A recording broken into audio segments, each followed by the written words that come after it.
Artigo 100. Os pagamentos devidos pelas fazendas públicas federal, estaduais, distrital e municipais, em virtude de sentença judiciária, far-se-ão exclusivamente na ordem cronológica de apresentação dos precatórios e a conta dos créditos respectivos, proibida a designação de casos ou de pessoas nas dotações orçamentárias e nos créditos adicionais abertos para este fim. Parágrafo 1º. Os débitos de natureza alimentícia compreendem aqueles decorrentes de salários, vencimentos, proventos, pensões e suas complementações, benefícios previdenciários e indenizações por morte ou por invalidez, fundadas em responsabilidade civil, em virtude de sentença judicial transitada em julgado, e serão pagos com preferência sobre todos os demais débitos, exceto sobre aqueles referidos no parágrafo 2º deste artigo. Segundo, os débitos de natureza alimentícia cujos titulares, originários ou por sucessão hereditária, tenham 60 anos de idade ou sejam portadores de doença grave ou pessoas com deficiência, assim definidos na forma da lei, serão pagos com preferência sobre todos os demais débitos, até o valor equivalente ao triplo fixado em lei para os fins do disposto no parágrafo 3º deste artigo, admitido o fracionamento para essa finalidade, sendo que o restante será pago na ordem cronológica de apresentação do precatório. Terceiro, o disposto no caput deste artigo relativamente à expedição de precatórios não se aplica aos pagamentos de obrigações definidas em leis como de pequeno valor que as fazendas referidas devam fazer em virtude de sentença judicial transitada em julgado. Quarto, para os fins do disposto no parágrafo 3º, poderão ser fixados por leis próprias valores distintos às entidades de direito público, segundo as diferentes capacidades econômicas, sendo o mínimo igual ao valor do maior benefício do regime geral de previdência social. Parágrafo 5º. É obrigatória a inclusão no orçamento das entidades de direito público de verba necessária ao pagamento de seus débitos oriundos de sentenças transitadas em julgado constantes de precatórios judiciários apresentados até 2 de abril, fazendo-se o pagamento até o final do exercício seguinte, quando terão seus valores atualizados monetariamente. Sexto, as dotações orçamentárias e os créditos abertos serão consignados diretamente ao Poder Judiciário, cabendo ao presidente do tribunal que proferir a decisão exequenda determinar o pagamento integral e autorizar, a requerimento do credor e exclusivamente para os casos de preterimento de seu direito de precedência ou de não alocação orçamentária do valor necessário à satisfação do seu débito, o sequestro da quantia respectiva. Sétimo, o presidente do tribunal competente que, por ato comissivo ou omissivo, retardar ou tentar frustrar a liquidação regular de precatórios, incorrerá em crime de responsabilidade e responderá também perante o Conselho Nacional de Justiça. Oitavo, é vedada a expedição de precatórios complementares ou suplementares de valor pago, bem como o fracionamento, repartição ou quebra do valor da execução para fins de enquadramento de parcela do total ao que dispõe o parágrafo 3º deste artigo.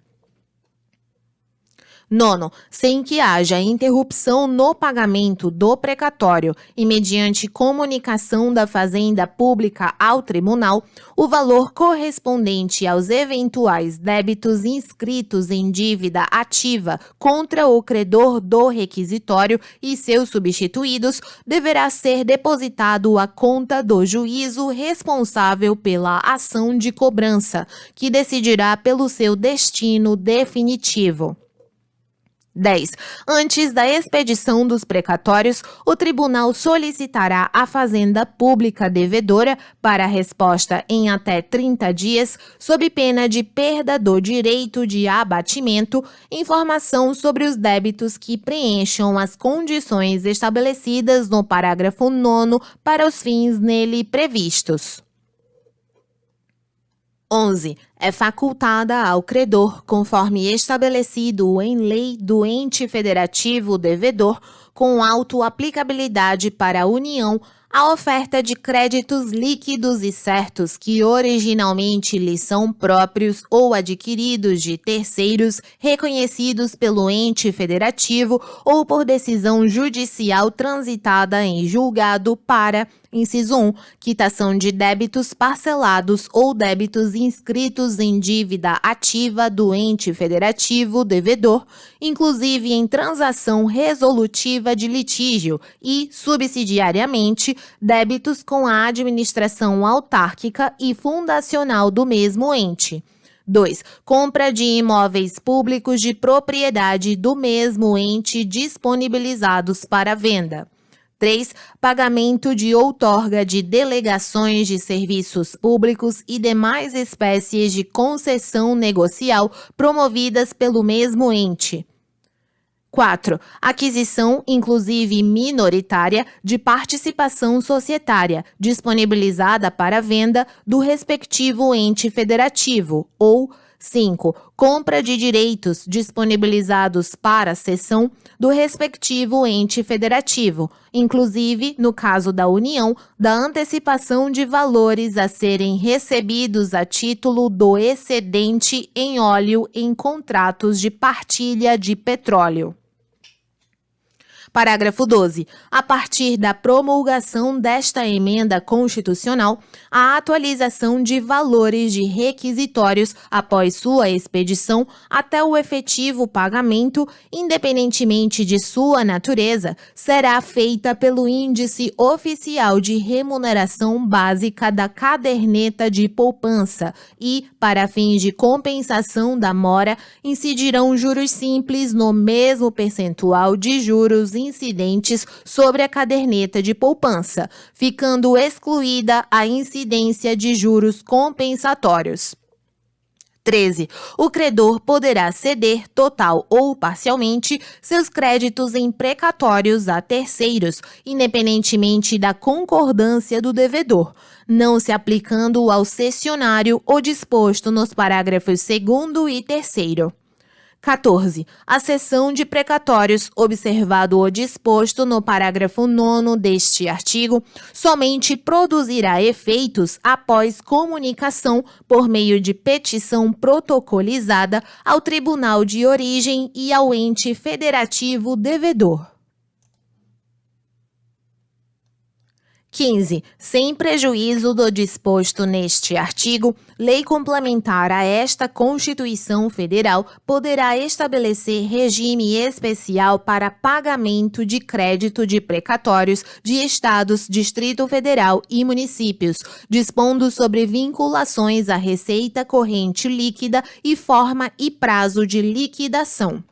16. A seu critério exclusivo e na forma de lei, a União poderá assumir débitos oriundos de precatórios de estados, Distrito Federal e municípios, refinanciando-os diretamente.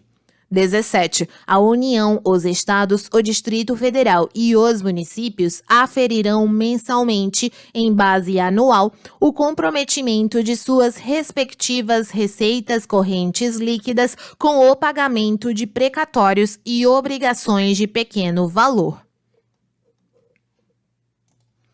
18. Entende-se como receita corrente líquida, para os fins de que trata o parágrafo 17, o somatório das receitas tributárias, patrimoniais, industriais, agropecuárias, de contribuições e de serviços, de transferências correntes e outras receitas correntes, incluindo as oriundas do parágrafo 1º do artigo 20 da Constituição Federal, verificado no período compreendido pelo segundo segundo mês imediatamente anterior ao de referência e os 11 meses precedentes, excluídas as duplicidades e deduzidas, inciso 1, na União, as parcelas entregues aos estados, ao Distrito Federal e aos municípios por determinação constitucional. 2. Nos estados, as parcelas entregues aos municípios por determinação constitucional.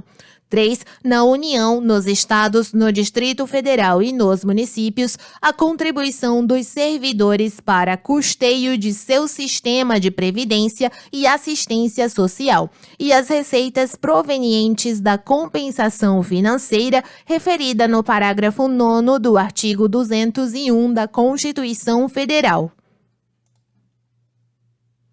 19. Caso o montante total de débitos decorrentes de condenações judiciais em precatórios e obrigações de pequeno valor, em período de 12 meses, ultrapasse a média do comprometimento percentual da receita corrente líquida nos 5 anos imediatamente anteriores, a parcela que exceder esse percentual poderá ser financiada, excetuada dos limites de endividamento de que tratam os incisos 6 e 7 do artigo 52 da Constituição Federal e de quaisquer outros limites de endividamento previstos, não se aplicando a esse financiamento a vedação de vinculação de receita prevista no inciso 4 do artigo 167 da Constituição Federal.